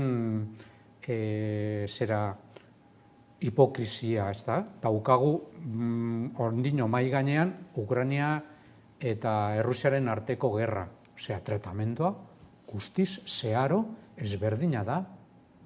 Osea, Netanyahuri eramango dute Laagako epaitegi goren horretara agindu duelako 500 pertsona baino gehiagoko suntzipena? Ez da Errusiarren tropak defendatzearren, baina nik dakidanez urtebete terdin Errusiarrek halako sarraskia ez dut egin guk dakigunez, eta jakingo genuen seguru ez, zoritxarrez momentuan. Eta hori da defentsarako formak? Eta jarrai dezagun bide horretatik, konparazio ezberdinak, Von Leidenek zelan besarkatzen da Netanyahurekin hori gertatu eta gero? Noiz ikusi dugu Von Leidenen besarkada agintari palestinarren aurrean edo palestinarre hoiekin aurreko sarraskiak gertatu zirenean. Eta 1946tik, ze gerra hasi zen lehenago, askoz lehenago ere, ona ikusi ditugu horrelako sarraskiak, baina hemen badakigu, segun nor den eta segun nor zen, jarrera zeharo ezberdinak direla. Beraz, hemen lehenengo irabazle da hipokrizia. Zoritxarrez, beti bigarren mailako populazio bezala tratatzen direnentzako. Bai, hori da. Josu Ortundori ezer baino lehen historian suspensoa jarri behar diogu. Josu Ortuzarri suspenso bat ipini behar diogu, baina handia historian, ze hanka sartu du, ondo esan duzu bezala, barruraino ez da. Nola esan daiteke gatazka hau, hola esan du, gatazka hau, este conflicto ha surgido. Osea, gatazka hau sortu dela Hamasen azken inkursio horretan. Gatazka honek 52 urte daramatza eta oso larri eta hor sakonean dago estatu zionista bat, egundoko genozidioa egiten eta bere posizioak aurrera ematen okupazioan da represioan da zigorrean. Da Palestina desinflatzen gero eta gehiago, ezta? Orduan, klaro, hori ikusten ez duena, ikusi nahi ez duenak, suspenso. Baina ezke, klaro, ez da ingenuitatea edo ez jakintasuna. Beste elementu larriago badago. Eta da, EAJak eta Ortuzarrek hartu dute hor nik uste dut alde erratua. EAJak ia frankismoak hemen gerra garaitu zuenetik eta gobernua egin, itxaropen eduki zuen, Bigarren Mundu Gerrarekin eta hor naziak zirela eta estatu batuek kenduko zutela Franco, naziak eta fascistak kendu ondoren, aliatuek kenduko zutela Franco eta berriro ere itzuliko zirela euren autonomiarekin da EAJaren akatz estrategiko handi izan zen hori. Zeren gertatu zen, behin nazismoa gaindituta, estatu batuek ez zeukaten bateri interesik Franco kentzeko alderantziz. Beraien etxai nagusia komunismoa zen, komunismo sovietikoa zen, eta Franco bihurtu zuten aliatu bat. Hori izan zen EAJaren lehenengo hankasartze estrategikoa. Da nik uste orain ari da bigarren hankasartze estrategikoa egiten. Zergatik? Esango dut. Hartu du berriro estatu batuen aldeko jarrera. Eta beraz ondorioz Israeleko estatu zionistaren aldekoa. Zeren argi esan behar da. Israelen estatu zionista eskuin muturrekoa, bide batez esan da, oso eskuin muturrekoa, bada estatu batuen botereen seme kutuna. Eta orduan, Ortuzarrek ezin du Israelen kontra hitzegin, Israel horren kontra hitzegin, estatu batuak esarratu gabe. Eta horrek galtzen du. Zeren krisi honetan zer ari da agertzen nik uste dut, bai estatu batuak eta bai Europar Batasuna, krisi instituzional larri batean aurkituko dira, bestea beste, Israel genozida hori defendatu beharrean. Eta etorriko zaizkio arazo larria bueltan. Etorriko zaizkio Europari ere bai. Eta Ortuondo, eta hauek, Ortuondo, esaten dut ondo, Ortuzar, parkatu, Ortuondo beste bazen lehenagokoa, Ortuzar, eta hauek ari dira ekibokatzen modu larrian. Nik uste dut hemen nabarmentzen ari dela, eta hori da interesgarriagoa, agian atzoko ospitalekoa nok egin zuen baino argitzea, hori da beste arazo bat, argituko dena, baina interesgarriagoa da ikustea ze gaizki kokatu den, Manderleiden aipatu duzu, Europar Batasunako zuzendaritza eta estatu batuetan Joe Biden bera, joan da Tel Aviv bera, zertara? Ze posizio dauka Bidenek orain? Hor egin behar zuen bilera bat, nolabait, konponbide baten bila Libanoko, Palestinako eta Egiptoko agintariekin eta bertan bera utzi diote bilera, ez du bilerarik ere egingo. Nola agertzen da, besarkatuz, hain justu mundu mailan hiltzaile nagusi den Netanyahu eskuin motorreko politikari horrek. Nik uste dut berriro ere EAJak bigarren aldiz aukera estrategiko oso erratua egiten duela da seguruen ordaindu beharko du. Eta gero dago ondorio praktiko bat, zu diozu barregarria da, bai doble barregarria da. EAJaren buruzagi nagusi batek esatea gaur egun, Palestina nazio bezala onartzea bigarren mailako kontua da, horrek mutatiz mutandis esan nahi du, Euskal Herriaren nazio onarpena bigarren mailako arazoa da beraientzat. Palestinakoa bada, Euskal Herriarena ere bai, nola liteke? Ze maldan beran sartu da PNV, nora doa PNV bide horretatik? Nik uste dut akatz larriak egiten ari direla, ikuspuntu guztietatik. Estrategikoa mundu mailan, maila globalean eta estrategikoa Euskal Herrian. Nik uste ari direla benetan hankasartzen. foku guztia daude jarrita Al-Ali ospitaleko erasoan, ezta? Baina erasoek ez dute etenik Gazan, eta gaur goizean bertan Israeleko armadak berriro eskatu die zerrendaren iparraldeko biztanleei hegoaldera ihes egiteko, eta gainera Palestinako Felesten Berri agentziak jakinarazi duenez beste bombardaketa bat egonda, eta 37 lagun hil dituzte Gaza iparraldean gaur. Egoera hori ikusita 12 egunera, erasoak hasi ziren 12 egunera, Antonio Guterres, Nazio Batuen Erakundeko idazkari nagusiak, orain bai, berehalako su etena eskatu du. Bart gauean manifestazioak egon dira hainbat herrialdeetan, hemen Euskal Herrian dagoeneko manifestazioak egon dira, eta gainera larun baterako manifestazio nazionalera deitu dute, izan ere, hemen Euskal Herrian badago elkartasun keinu bat, ez? Herritarren keza eta Palestinaren auzia behingoz argitzeko.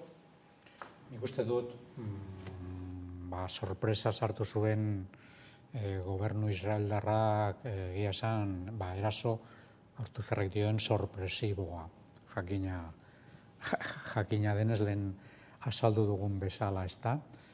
Eta nik uste dut berehala edo lehenengo reakzioa beraien aldetik, israeldarren aldetik izan da, aprobetxatzea aukera, beste aurrera pausu emoteko, eta Gazako nolabaiteko defentsa osoa desagerraraztea. Hau da, beraiek ere Hamasekoak, nik uste dut, ez dezaguna ahaztu, Hamas, Gazan eta baita Zirskordanian ere, da bertako populazioak aukeratu duen norabide politikoa, gustatu zein gustatu ez. Agian ez zaigu gustatuko, baina betiko legez gertatzen den bezala politikan, horretara eraman dituzte ekintza hauek. Esan nahi dut, ez da kasualitatea, Hamasen politika gaur egun nagusitasunez gainditzea palestinarren edo eremu horietan dauden palestinarren artean. Beraz, palestinarrentzako hau izan da eta izaten da hilala biziko irteera, ezin dute gehiago jasan. Hori da, edo judutarrek eskatu duten moduan itsasoratzea zuzenean, ez dago besterik edo hiltzea, eta beste alde batetik, Netanyahu saiatu da aprobetxatzen egoera hori, halala biziko egoera, definitiboki gainditzeko, hau da, kentzea bertan, hau da, Israel ondoan edo bertan dagoen arazo bat gainetik kentzea edo alboratzea, eta gainera, hori da benetako politika genozida, okupatzea berari ez dagokion lurralde hori. Eta aprobetxatu nahi du egoera. Eta horretan, nik uste dut Bidenek ikusi duela, ikuspegi orokorrago baten, honek ekar dezaken ondorio arriskutsua gutxinez beraien politika. Eta arraro badirudi ere, da Bidenek nolabait saiatu alegintzen duena nolabait epeltzeko aurrera daraman Netanyahuren politika. Baina gainera, gure edabide guztiek alde egiten badiote Netanyahuren politikari, bide librea, alfombra gorria jartzen diote horrelako genozide egoteko. Nor da Netanyahu edo edozein buruzagi politikoak esateko herrialde bati desagertu behar dela, hau da, ustu egin behar duela bizi izateko lurralde bat. Zela, nor da Netanyahu esateko palestinar guztiei, esoilik Hamasen jarratzaile eta horrela izango balitz berdin, ustu egin behar dutela beraien etxeak eta alde egiteko.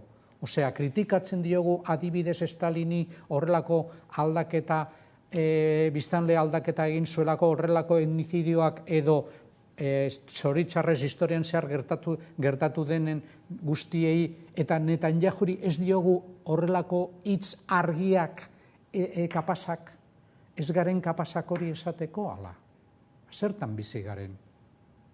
Politika genozidak argi eta garbi eta gainera deigarria ez, edo tamalez, nola nazioarteko ordezkariek politika horiek txuritu dituzten gainera, eta Israel defendatu duten, eta guztiz kontra kokatu dira Hamasen kontra. Gainera Hamas urteak daramatza Gazan agintzen, eta hori egin dute, Israelek hori bazekien, Egipto bazekien, eta orain egiten dutena da soilik eraso horiek kondenatu, ezta? Claro, arazoa asko sakonagoa da, eta Fermik ere horrantz apuntatu du, ezta? Apunte tekniko bat, genozidio konzeptuari buruz. Begira, zer diren gauzak, ezta? Genozidio konzeptua sortu zen, nahiko konzeptu modernoa da. 1994an sortu zen, eta sortu zuen poloniar judu batek, Rafael Lemkin. Hau teoriko bat zen, eta pairatu zuen nazien, noski, Polonian nazien persekuzioa pairatu zuen, eta hor atera zuen konzeptu hori grekeratik, ez da, genos da talde bat, izan daiteke horti dator jentea, eta bat, izan daiteke nazio bat, izan daiteke erlijioaren inguruan biltzen den talde bat, azidioa da, talde hori desagertaraztea. Horrela sortu zuen genozidio eta genozida konzeptua 1994an da erabili zen praktikan lehen aldiz Nurembergeko prozesuan, nazien kontra. Baina gero, amaitu zen, Bigarren Mundu Gerra, Nurembergen nolabait esan, epaitu ziren batzuk, nazi batzuk, beste batzuk aldiz hartu ziren beste babestu eta beste toki batzutan, Madrilen edo eta estatu batuetan bertan ere bai, baina, bueno, nazismoa amaitu zen, eta 1948an Nazio Batuen erakundeak egin zuen hitzarmen bat konzeptu hori erabiliz. Genozidioaren aurkako hitzarmena, eta hori aplikatu izan da Hagako tribunalean, adibidez Afrikako kasu batzutan. Hori aplikatu beharko litzaieko orain, noski, Israeleko gobernu sionistari. Hori aplikatu beharko litzaiok, esan nahi dut, hori argi dago, baina, klaro, ez zaio aplikatzen zergatik, beste estatu batuek ez dutelako konbentzio hori onartzen, Hagako tribunala ere ez dute onartzen, eta noski, babestu egiten dute Netanyahu eta bere gobernu eskuin muturrekoa, eta esango nuke iaia filonazia, ez da? Historiaren paradoxa dira, ez da? Baina hori da egoera konkretua. Eta gero, atzoko kontuarekin, klaro, ondo esan duzuen bezala, baina eske 11 egun darama Israeleko gobernuak bombardaketak egiten, eta azken astean egin ditu ospitalen kontra, eskolen kontra, atzoko arazoa bere intzat izan da golpez 500 pertsona hil dituela. Baina eske hori denetara 3.000 eta piku hil ditu galako, eta 1.000 baino gehiago umea dira. Esan edut, genozidioa etengabea da, eta genozidioa dator hain urrunetik ze praktikan mapatik ezabatu egin du Palestina. Eta ezabatzeko bidean dago, aprobetsatu ondo diozun bezala. Orduan, genozidioa hor dago. Andoni Ortuzar da beste hauek ikasi beharko lukete zerbait. Eta hain baldarrak ez izan konzeptuak erabiltzen dituztenean. Ez da, genozidia dago, da Europar Batasuna, Estatu Batuak eta EAJ bera oso gaizki gokatzen dira horren aurrean. Eta arazoa mundu mailako arazoa da. Da nik uste, datorren larun baterako manifestazio erraldoi bat deituta dago Donostian, espero dut benetan erraldoia izatea, ni neu joango naz, da harinaz animatzen jendea joan dadin, Palestinaren alde eta Israeldarren genozidioaren aurka, Israeldarre burutu nahi duten genozidioaren aurka manifestazio handi bat egingo da, hori eta gehiago egin beharko da. Europar Batasunak arazo handi bat dauka horren aurrean, eta nik uste txarto abiatzen dela. Eta txokoarekin ere trampa egiten ari da gaine Israel. Ni egon naiz jarraipen egiten gabaz, da ikusi dut 3 bideo egin dituztela. Lehenengo bidean, Netanyahuren gobernuko bozeramale ofizioso batek, erdi militarra, erdi periodista badakizu alakoa dira, onartu egiten zuen bombardaketa beraien zela esaten zuen. Da esaten zuen egin dugu ospital horretan gorde direlako Hamaseko buruzagiak. Baina norbaitek esan zion, kontuz, ezabatu, eta ezabatu egin zuen bideoa. Da gero atera zuten beste bideo bat. Eta bideoan ikusten ziren alako koete batzuk, eta bat desbiatzen, baina ze kasualidadea, bideo hori 2022koa zen. Berriro trampan harrapata. Eta 3. bideo bat atera zuten, da hori ere ikusi dut, eta bideoa zen antzekoa, da ikusten ziren koete batzuk erortzen, baina ziren hori gertatu eta ordu eta piku beranduagokoa. Beraz, ez zuen balio, baina ordua ipintzen zuen zer egin dute, ordua ezabatu, da jarraitu dute bideoarekin ordua ezabatuta.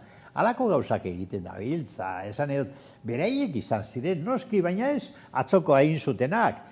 Azken 10 egunetakoa egin dutena, da jarraitzen dute gaur, da nahi dute txikitu Palestina osoa, da itsasora bota, albada edo horti bota. Beraiek dira genozidak.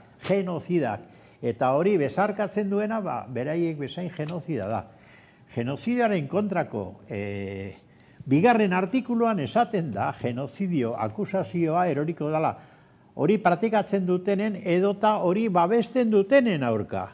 Beraz, lehenengo Israeleko gobernua joan beharko litzateke ja nazioarteko tribunalera. Eta gero esplikazioak eman beharko lituzkete, hori babesten duten guztiak. Ikusteke dago nola argitzen duten kontua, misil horren kontua, baina gero agian entzuten dugu desbideratu omen zela eta nahi gabe bota zutela. 12 egun igaro dira, baina genozidioa larritu edo handitu denetik, baina 2023an Israelek ia 300 pertsona ere palestinar hil zituen, eta ikusteko dugu zer gertatzen den. Orain Bizkaiara egingo dugu salto, bestelako gai bati helduko diogu, izan ere, aurten ere EZK Fest antolatuko dute Bizkaiko ezkerraldean, iazko arrakastaren ostean, aurtengoa Sestaun izango da, eta egun osoko kontzertu eskaintza antolatu dute urriaren 21ean, eta gaiari heltzeko pantailaren beste alboan dugu Ibai Aristegi, EZK Fest jaialdiko kidea, kaiz Ibai? Kaixo, egunon. Larun batean, EZK Festivalaren jaialdiaren bigarren edizioa izango da ezta. Bigarren edizioa aurtengoa, zergatik hasi zineten jaialdi hau antolatzen eta zein beharrei erantzuna emateko helburuarekin? Konturatu ginen, gure eskualdean ez dagoela jaialdi masibo herrikoirik, kontzertutara jo nahi dugunean beti goazela bai Bilbora eta bai beste tokietan dauden aretoetara eta bar. Eta erabaki genuen bai euskal kultura sustatzeko asmoz eta bai gauzak beste modu batean egiteko asmoz, gure eskualdean bertan jaialdia antolatzen. EZK Festek ezkerraldeko gazten eta ezain gazten topagunea izatea nahi duzue, eskaintza lokalez eta beste hainbat ekimen eta eskaintza baduzue, urriaren 21ean izango da aurtengo EZK Festivala, zein izango da aurtengo egitaraua? Kontzertuak izango dira guerdiko 12 goizeko ordu biak arte, 8 talde, 2 DJ, eta egun osoa bertan emateko aukera egongo da, janaria egongo da, edaria egongo da, eta kartela oparoa, mardula, Los Chicos del Maíz, Sua, Jofe eta beste hainbat. Aipatu dugu lehen, gazten eta ezain gazten topagunea izatea helburu, ez dakit zein mezu, helarazi nahi diezuen ikuslei, jaialdian izateko eta animatzeko? Gunea handia da, denok abitzen gara, oraindik sarrerak badaude, eta gunean bertan sarrerak eskuratzeko aukera ere egongo da. Orduan, oraindik gogoa baldin badukazue, gerturatu eta oso ondo pasatuko dugu egia esan. Ezkerraldean, inoiz egin den jaialdi autogestionatu handinetakoa da jaialdia aipatu duzu oraindik sarrerak gelditzen direla, egunean bertan sarrerak ere erosteko aukera egongo dela, larun bata baino lehen sarrerak erosi nahi dutenek non eros ditzakete? Ostiralera arte gure sareetan topatu dezaketen linkaren bidez online erosi ditzazkete. Azkenengo sarrera fisikoak gaur kenduko ditugu salmenta puntuetatik. Beraz, internet bidez edo ja gunean bertan. Eskerrik asko Ibai Aristegi, STK Fest jaialdiko kidea gurekin izatagatik, eta ondo pasa, larun batean. Eskerrik asko zuei. Justu bukatzeko ez dekogu tarte askori, baina, ezkerraldean, jaialdi autogestionatu bat, euskal kultura ezkerraldera eramateko, eskaintza zabala izan bertakoa, ezkerraldeko taldeak edo, baina baita, beste leku batzuetakoak, zein garrantzitsua den gaur egun ere, olako jaialdiak antolatzea. Niri egia da, azpimarratuko nuke, aipatu duen gauzaren bat, ez da, zelan zen lehenengo aldiz, iazkoa lehenengo aldiz, ezkerraldean horrelako jaialdiak antolatu zena, ez da, zelan nolabait, ez dakit, gai pendientea genuen pobreziaren kontuak, zelan ere geografikoki kokatzen direla zenbait esparrutan. Eta jaz dezagun esan, zemotatako musikan ere, musika batzuk ematen du elite baterako izan daiteke, eta bien bitartean beste musika mota askoz herrikoiagoa den jakina,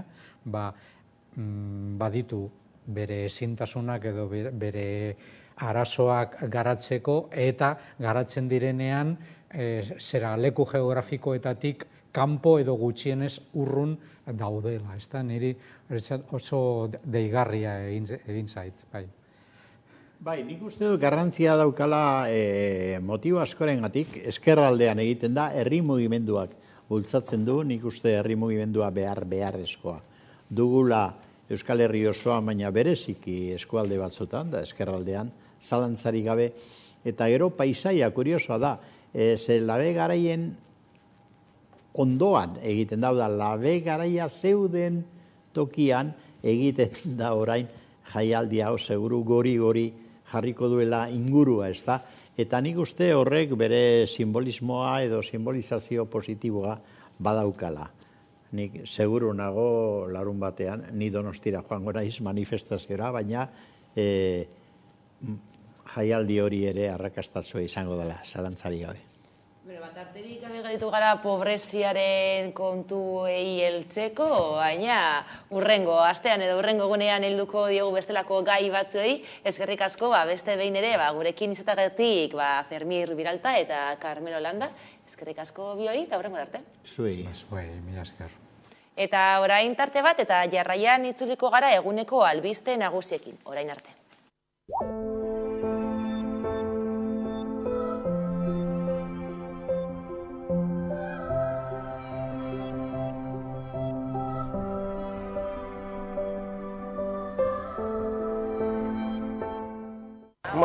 Hiru lasterketa hasi zenetik gaur egunera, kirol aldetik aldatu da pilo bat, ez? Jendea nola hasten ziren eta nola hasten diren gaur egun, aldaketa handia da. Dena den espiritua eta dana beti mantendu izan dugu. Orduan hasieran partaide oso gutxi zirenez, egiten genuen atzen, urtero partaide eta eskaintza oso handia bihurtu denez, orain zozketak egin behar ditugu, 1000 kirolari bakarri ateratzen ditugu, partaitzaile bezala, oso eskatuta daude zozketa baten bidez eskaintzen ditugu. Eta, guretzat oso garrantzitsua da baita ere ingurunumea zaintzearena. Orduan egiten duguna da, gure voluntarioekin lan handia egiten dugu, zaborra ez ustea, gauzak zaintzea, langile pilo bat ditugu eta baita ere partaitzailea, baino voluntarioak baita ere. Eskertu behar dugu baitaren gure 3 herrialdeak elkartzen ditugunez, lehendabizikoa da, Vital Fundazioa egiten duen lan guzti hori, eskaintzen digun guzti hori, ikusten da, nola daukagu leku guztietan jarrita, eta gero 3 herrialdeek elkartzen ditugunez, ikusi dugu foru aldundi guztiak, eta nola ez, Eusko Jaurlaritzaren laguntza hartu dugu.